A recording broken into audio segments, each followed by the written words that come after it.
running 4 wash plants simultaneously, something no miner operating at his scale has ever accomplished in the Klondike. Most people would call that a landmark achievement.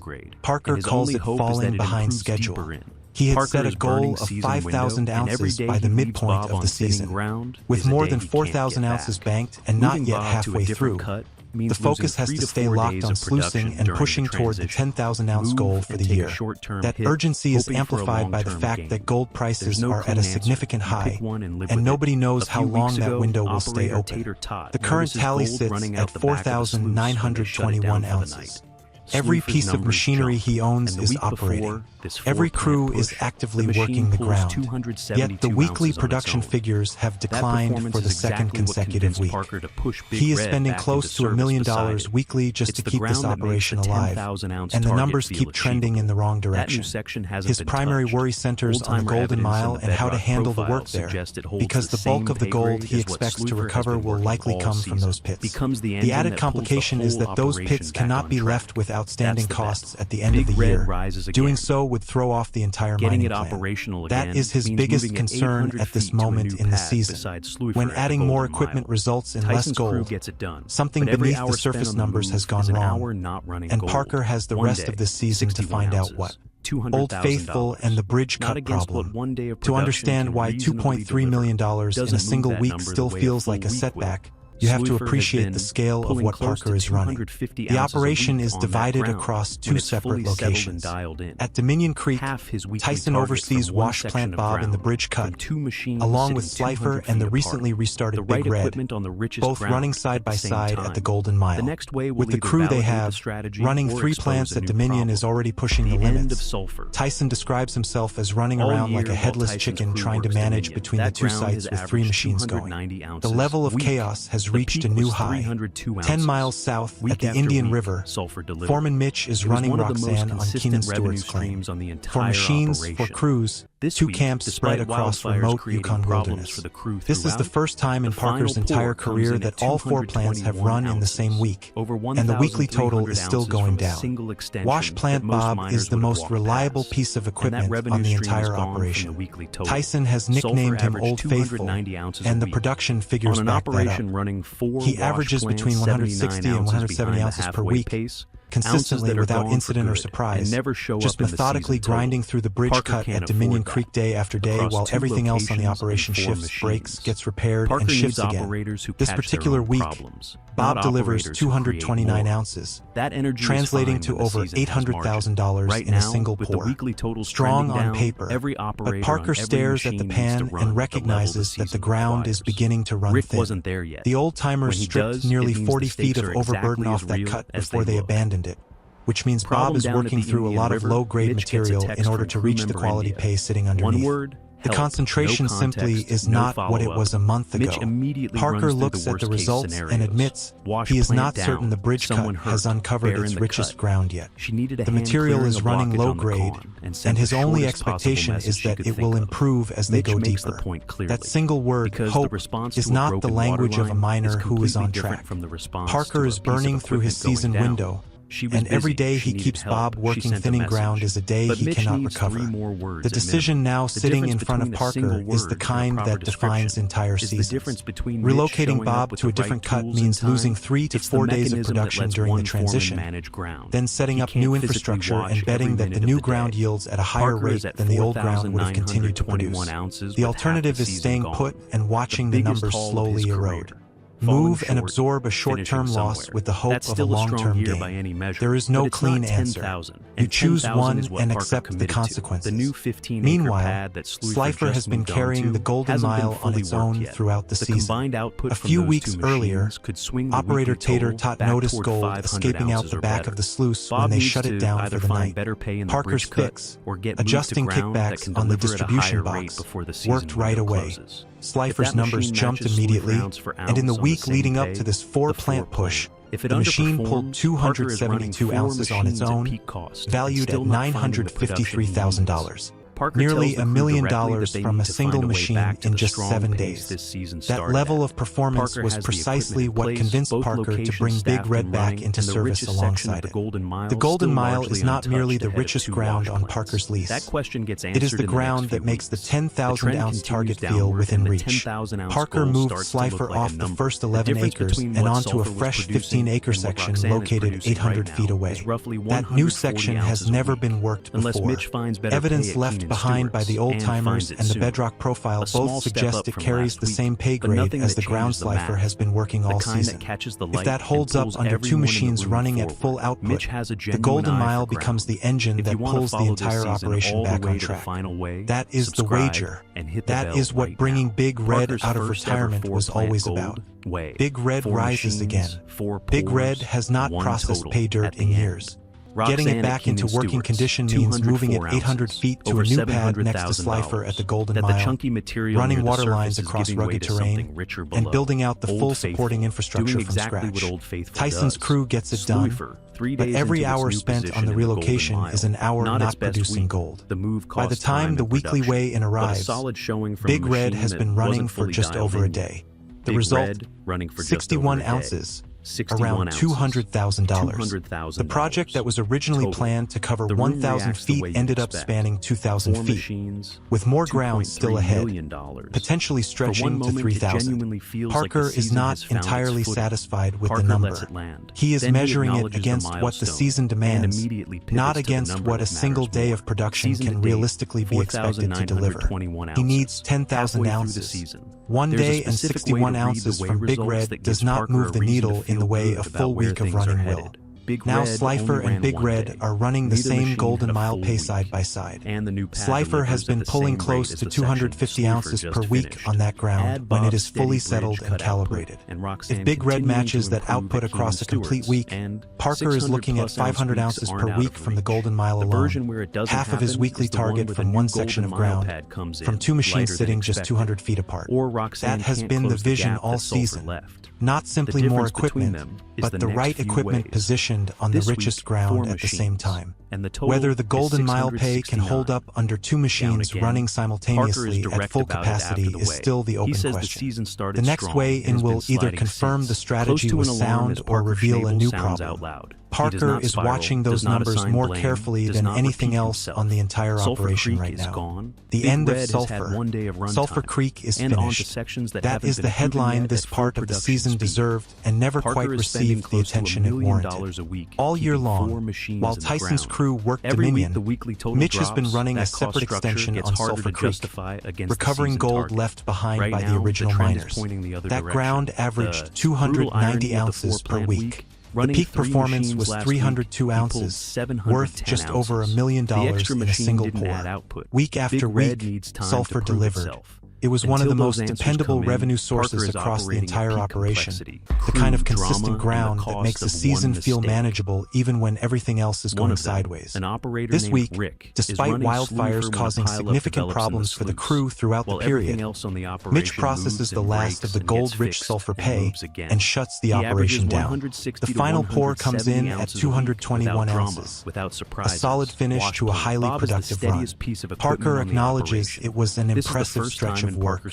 Over 1,300 ounces from a single extension that most miners would have walked right past. But impressive is past tense now. The ground is exhausted, the equipment is powered down, and that revenue stream has disappeared from the weekly total. Sulphur averaged 290 ounces per week. Roxanne at Keenan Stewart's averages between 130 and 150. The gap between what Sulphur was producing and what Roxanne is currently delivering is roughly 140 ounces per week. Over the remaining weeks of the season, that shortfall compounds into a serious problem, unless Mitch finds richer pay at Keenan Stewart's and finds it quickly. This week, Roxanne delivers 150 ounces, worth approximately $525,000. A modest improvement from the previous week, but nothing that meaningfully changes the math. Mitch is visibly encouraged as the nuggets accumulate in the pan. Chunky, substantial pieces that catch the light and draw everyone in the room forward. Mitch has a genuine instinct for reading ground. The result lands at 150.4 ounces, an improvement over last week, but modest. The question for the remainder of the season is whether Keenan Stewart holds enough gold to fill the void that Sulphur just left behind. The four-plant weigh-in. Parker's first ever four-plant gold weigh-in. For machines, for separate pours, one combined total at the end. He has been building toward this moment since before the season began. Now it is here. Roxanne at Keenan Stewart's, 204 ounces, over $700,000. The nuggets in the pan are more than just gold. They signal that Mitch's ground still has room to grow, that the chunky material near the surface is giving way to something richer further down. Bob in the bridge cut, 229 ounces, over $800,000. Old Faithful doing precisely what Old Faithful does, showing up and delivering, regardless of what is happening across the rest of the operation. Sluicifer, 3 days into its new position at the Golden Mile, 174 ounces, nearly $600,000. Not its best week. The relocation cost time and output, but a strong showing from a machine that was not yet fully dialed in. Once Sluicifer has a complete week on the new pad, that number should climb. Big Red, running for just over 1 day, 61 ounces, $200,000. Combined total, 669 ounces, worth $2.3 million. The room responds the way you would expect. For machines running simultaneously, $2.3 million. The operation reaching a milestone that no one in the Klondike has ever pulled off at this scale before. For a brief moment, it genuinely feels like the season has found solid ground. Parker lets the achievement register. He acknowledges the milestone. For plants running at once, something he has never accomplished before in his entire career, and then immediately pivots to the number that matters more. Season total to date, 4,921 ounces, halfway through the season. The previous week, running 3 wash plants, the total was 710 ounces. This week, running 4 wash plants, it came to 669.85. The target is 10,000. He needed to be at 5,000. He is not there. The 4-plant milestone is real, and the season is still behind. There is a specific way to interpret the weigh-in results that gives Parker genuine reason for optimism about what lies ahead. Sluicifer only ran for 3 days on the new pad. Big Red only ran for 1 day. Neither machine had a full week of production. If both machines get 7 complete days on the Golden Mile next week, and the new pad delivers gold at the same rate as the section Sluicifer just finished, the combined output from those 2 machines alone could reach 450 to 500 ounces. Add Bob's reliable bridge cut output and Roxanne continuing to improve at Keenan Stewart's, and weeks of 600 or more ounces are not out of the question. That is the version of the season in which 10,000 ounces becomes achievable again. The version where it does not happen is the one where the new Golden Mile pad comes in lighter than expected, or where the bridge cut keeps thinning without a clear move available, or where Roxanne cannot close the gap that Sulphur left behind. Parker knows both outcomes are possible. So does everyone else in that room. The difference between them comes down to the next few weigh-ins. The drop nobody can ignore. The week before this 4-plant push, Parker ran 3 machines and pulled 710 ounces. This week, with 4 machines, the total was 669. Down again. 2 back-to-back weeks of declining production at the exact moment the operation is at its most expensive and most spread out. Parker addresses it plainly after the weigh-in. He says the season started strong and has been sliding since, and that the crew needs to find a way to reverse that trend and get back on pace before the season window runs out. That is about as close to sounding an alarm as Parker Schnabel ever gets publicly. He does not spiral, does not point fingers, does not repeat himself. He states the problem and immediately starts thinking about how to solve it. The arithmetic behind it is difficult to dispute. Sulphur Creek is gone. The bridge cut is thinning. Big Red has had just 1 day of runtime. The operation is mid-transition, moving off the ground that carried production all season and onto sections that have not yet been proven at full production speed. Transitions do not pause the calendar. Freeze up arrives when it arrives. Whatever does not get mined this summer does not get mined. Parker is spending close to $1 million a week keeping 4 machines in the ground. Fuel, labor, equipment, maintenance, water lines, and lease costs all adding up rapidly. Every week the weekly total declines. That cost structure becomes harder to justify against the season target. He needs the second half of the season to outperform the first. Right now, the trend is pointing in the opposite direction. The stark irony of the 4-plant week is that it exposes just how much ground Parker still needs to make up. Running 3 machines the previous week produced 710 ounces. Running 4 machines this week produced 669. The additional machine did not increase output. It added cost and complexity while the underlying production problem continued developing beneath it. Big Red still needs time to prove what it can do. Sluicifer still needs to demonstrate what the new pad can deliver. Until those answers come back, Parker is operating at peak complexity and peak expense without yet knowing whether the ground beneath it can justify the investment. Crew drama and the cost of one mistake. Tyson is bringing on new staff this season. What Parker calls Tony guys. Most of them are nervous, still learning the pace of the operation, but doing solid, honest work. One of them, an operator named Rick, is running Sluicifer when a pileup develops inside the sluice. Rick does not catch it. Crew member Sean spots it and steps in before the situation deteriorates further. Parker's response is immediate. Rick is fired on the spot. No second chance, no conversation. Tyson describes the new crew members as nervous, almost like beaten dogs, but notes that all of them are performing well, with Rick being the exception. Rick missed a pileup in the sluice. Sean was fortunately there and jumped into action. Rick is no longer part of the crew. On an operation running 4 wash plants while sitting 79 ounces behind the halfway target, a missed pileup means gold flowing out the back of the sluice. Ounces that are gone permanently and will never appear in the season total. Parker simply cannot afford that.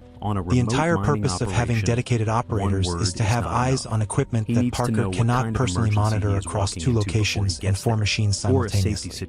When an operator misses something that a second crew member has to catch, the system has broken down. Parker needs operators who identify and handle their own problems, not operators who create additional ones for someone else to solve. Tyson has described the newer crew members as eager to please but still finding their footing. That kind of energy is manageable when the season has a comfortable margin. Right now, with weekly totals trending downward and Sulphur's output removed from the books, there is no margin. Every operator on every machine needs to perform at the level the season demands. Rick was not there yet. He will not receive another week to get there. Parker does not let people go casually. When he does, it is a clear signal that the stakes are exactly as serious as they appear. India and the bear in the cut problem. Down at the Indian River, Mitch receives a text from crew member India. One word, help. No context, no follow-up. Just that single word with an exclamation mark. Mitch immediately runs through every worst-case scenario. Wash plant down, someone injured, a bear in the cut. He gets there as quickly as he can, braced for a genuine emergency, and finds India shoveling. Just shoveling. She needed assistance clearing a blockage on the conveyor and sent the shortest message she could think of in the moment. Mitch makes the point clearly. On a remote mining operation, one word is not sufficient. He needs to know what kind of emergency he is walking into before he arrives, because the response to a broken water line is completely different from the response to equipment going down or a safety situation developing in the cut. India's reasoning is entirely understandable from her perspective. She was occupied. She needed help. She sent a message. But Mitch needs at least 3 more words, something that tells him what he is dealing with before he steps out of the truck. The entire crew laughs, but the point is made and understood. The message needs to say the wash plant is down, or the loader has a flat tire, or there is a bear in the cut, because Mitch cannot get there fast enough as it is. India's response is straightforward. She was shoveling and did not have time. The solution, Mitch tells her, is 3 more words. On a 4-plant operation spread across 2 locations 10 miles apart, the difference between a single word and a clear description is the difference between Mitch arriving with the right tools and time and Mitch arriving to find a problem that has grown larger than it needed to be. Communication out here is not a courtesy. It is production. It is the mechanism that allows one foreman to manage ground he cannot physically oversee every minute of the day. India is learning that now. The rest of the crew is watching. So is everyone else. Where the season actually stands. Parker sits at 4,921 ounces with half the season behind him. The target is 10,000. At current gold prices near $3,500 per ounce. Hitting that target means a $35 million season, the largest haul of his career. Falling short and finishing somewhere in the 7,000 to 8,000 ounce range still represents a strong year by any standard, yielding between $25 and $28 million. But it is not 10,000 ounces, and 10,000 is the number Parker committed to. The path forward is clearly defined. Big Red needs a full week on the Golden Mile pay to demonstrate what it can genuinely produce alongside Sluicifer. The fresh 15-acre pad that Sluicifer just relocated onto has not yet been fully worked. If that section holds the same gold concentration as the first 11 acres, the combined output from those 2 machines could push the weekly total back toward 500 ounces or higher. Roxanne needs to step up at Keenan Stewart's and begin closing the gap that Sulfur left behind. Bob needs to either find better grade material in the bridge cut or get moved to ground that can produce at a higher rate before the season closes. None of that is guaranteed. Big Red running a full week on the Golden Mile is the most critical test of all. If that machine matches Sluicifer ounce for ounce on the same pay, the 4-plant strategy stops being a question and becomes the answer. If it underperforms, Parker is running 4 machines at maximum cost and still not generating the production he needs. The difference between those 2 outcomes is the story of whether the season finishes at $35 million or somewhere well short of it. Parker tells the crew directly that they need to rediscover the strong pace the season opened with. No one argues. Everyone in that room understands that the only remaining variable is whether the ground delivers. Parker has the equipment in position, both location staffed and operating, and the richest section of the Golden Mile still largely untouched and waiting ahead of 2 wash plants. What he does not yet have is the second half surge that carries him to 10,000 ounces before freeze up shuts the entire operation down. That question gets answered over the next few weeks. Either the new Golden Mile pad opens up and those 2 machines start producing between 400 and 500 ounces per week combined, or the downward trend continues and the 10,000 ounce goal starts to look like a number he was chasing from too far behind to ever truly catch.